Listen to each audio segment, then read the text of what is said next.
Buy now, pay later sounds harmless. Split a $200 purchase into 4 payments and you're told it's interest-free. But in 2025, BNPL is becoming a debt trap for many Americans, and today I'll show you exactly why, who's most at risk, and a step-by-step escape plan if you're already overextended. Stick with me. In the next 12 minutes, you'll learn the 3 ways BNPL quietly creates debt, how regulators are handling it in 2025, the real red flags on your account, and a practical 30-day plan to protect your credit and cash flow. I'll also give you scripts to negotiate and options to consolidate if you need to. You've used BNPL before, maybe for shoes, a laptop, or even groceries. It felt easier than a credit card, but what happens when 2, 3, or 5 BNPL plans are active at once, payment dates cluster, and you miss one? That's where small payments become a nagging expensive problem. BNPL use is rising. Surveys and Fed data show around 15% of Americans used BNPL in the past year, and platform data indicate monthly BNPL spending is increasing. So this isn't a fringe trend anymore, it's mainstream behavior that policymakers are watching. Section 1: Why BNPL looks safe but often isn't. First, interest-free marketing hides other costs and behavioral effects. Many BNPL plans have late fees, returned payment fees, or re-aging penalties. They also encourage higher impulse purchases because the price is decoupled from the pain of paying. Second, BNPL is typically small dollar and short term, but many users stack multiple plans. The CFPB has flagged that a significant share of BNPL users hold multiple active BNPL loans at once, which increases rollover risk and can create a debt ladder that's hard to track. Third, the underwriting is often light or automated. Many BNPL approvals happen with minimal checks, meaning users with strained finances can access multiple loans quickly. That speed is convenient but dangerous when you have limited cash buffers. Why 2025 is different. 3 structural forces have amplified the problem. A. High living costs and spotty wage growth mean more people tap BNPL for essentials. B. BNPL penetration keeps growing across demographics, including older cohorts. And C. Regulatory clarity has shifted back and forth, creating uncertainty about consumer protections. Put together, that's a pressure cooker. Data point: some research shows a meaningful share of BNPL users were late on payments. One industry tracker reported a high portion of users experienced late payments in the past year, a direct sign that BNPL can morph from convenience to credit stress. That's why even small BNPL balances matter if they recur. Section 2: The common BNPL debt paths I see in real life. Path A: stacked buys. Frequent small purchases across retailers, several active plans, overlapping due dates. Path B: the emergency illusion. People use BNPL for urgent essentials thinking it's temporary, but roll multiple plans into credit. Path C: saves now, costs later. Returns, adjustments, and seller disputes trigger missed payments and fees. Each path has a simple fix if caught early. Red flags to watch today: multiple BNPL apps active, more than 2 active BNPL plans at once, payment dates within the same week, any late fees already charged, or using BNPL to buy recurring essentials, groceries, petrol. If you see one or more of these, treat it like a small wildfire, extinguish it fast. Section 3: Regulation and Protections in 2025. The CFPB and other authorities have been wrestling with BNPL rules. The Bureau issued interpretive guidance in 2024, treating some BNPL as credit. Then in 2025, leadership changed course on enforcement priorities. The bottom line: consumer protections can vary, and the regulatory environment is unsettled, so personal caution is essential. What that means for you legally: BNPL might not always give you the same truth in lending protections that credit cards do, depending on product design and whether the provider is regulated like a card issuer. That affects dispute rights, disclosures, and error correction. If protections matter to you, treat BNPL as credit, not free money. Section 4: The real cost math. Live example. Imagine 3 BNPL purchases of $150 each split into 4 payments, total principal $450.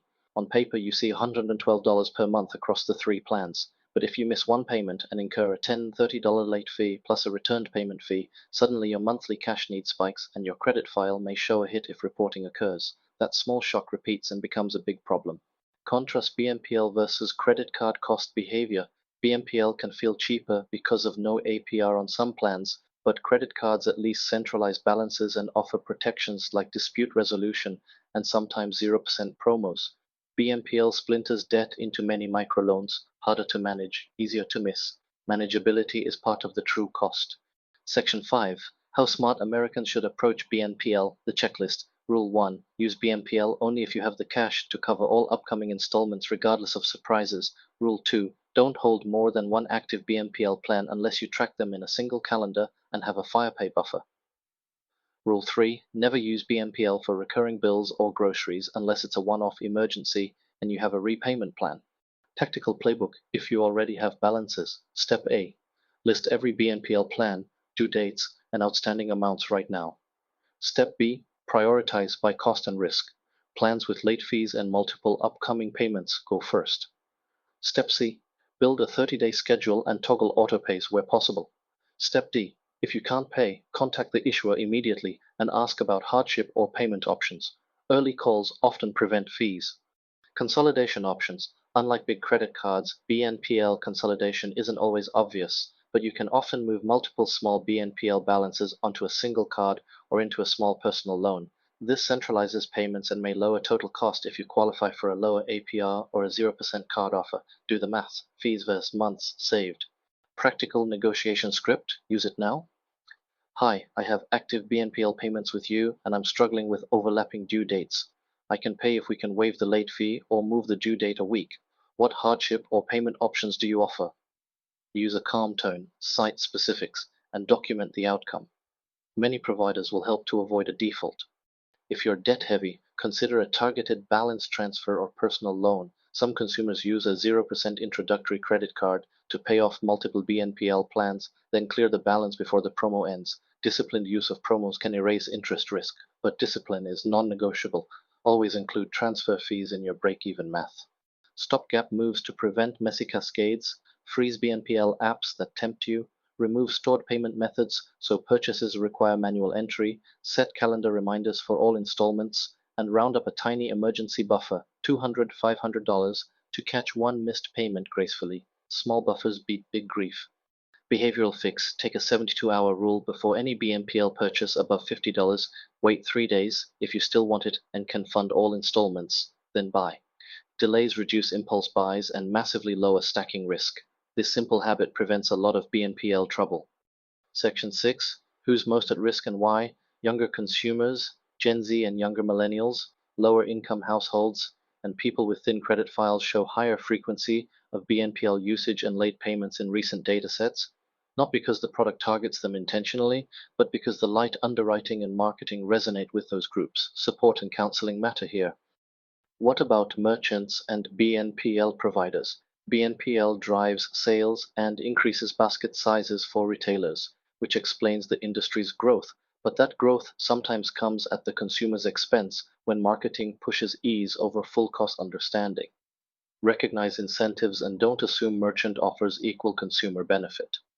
Section 7. The longer-term risks. Repeated missed BNPL payments can lead to collections, negative marks if reported, some providers do report, worse credit access, and an erosion of emergency savings, a multi-year cascade that pushes households into higher cost credit. Prevention beats cure here. Beats. Live example. Step-by-step rescue. Lena has 3 BNPL plans totaling $450, 2 due this month and 1 next month. She lists them, pauses app notifications, transfers $200 from savings to pay the nearest due plan, calls the issuer to waive a fee, and moves the remaining 2 into a single card with a 0% promo she qualifies for. Disciplined, immediate steps stopped fees and gave breathing room. This is replicable. If you face persistent trouble, seek nonprofit credit counseling. Counselors can review your BNPL exposure, negotiate with providers, and propose debt management plans. They won't erase debt for free, but they can be a lifeline before accounts go to collections. Check NACCC accredited groups. Mistakes people make with BNPL: believing interest-free means costless, treating BNPL as temporary for recurring expenses, and ignoring the cumulative calendar of payments. Small fees and missed payments compound psychologically and financially. Track everything. Quick policy watch. Regulators are monitoring BNPL closely. The landscape shifted in 2024 to 25 with interpretive guidance and changing CFPB priorities. That means protections may change and reporting practices might evolve. Don't rely on regulation alone. Treat your personal accounts as your first line of defense. Mini summary. BNPL can be a useful tool if used rarely and tracked tightly, but it becomes a debt trap when purchases stack, protection is unclear, or payments are missed. The cure is transparency, centralization, and discipline. List, consolidate, automate, and build a buffer. 30-day action plan, exact steps. Day 1, list all BNPL plans and due dates. Day 3, decide which plan to clear first and either pay it or apply a transfer. Day 7, freeze BNPL apps or remove stored methods. Day 14, set autopay and calendar reminders. Day 30, reassess and consider consolidation if balances remain. Use this sprint as your reset.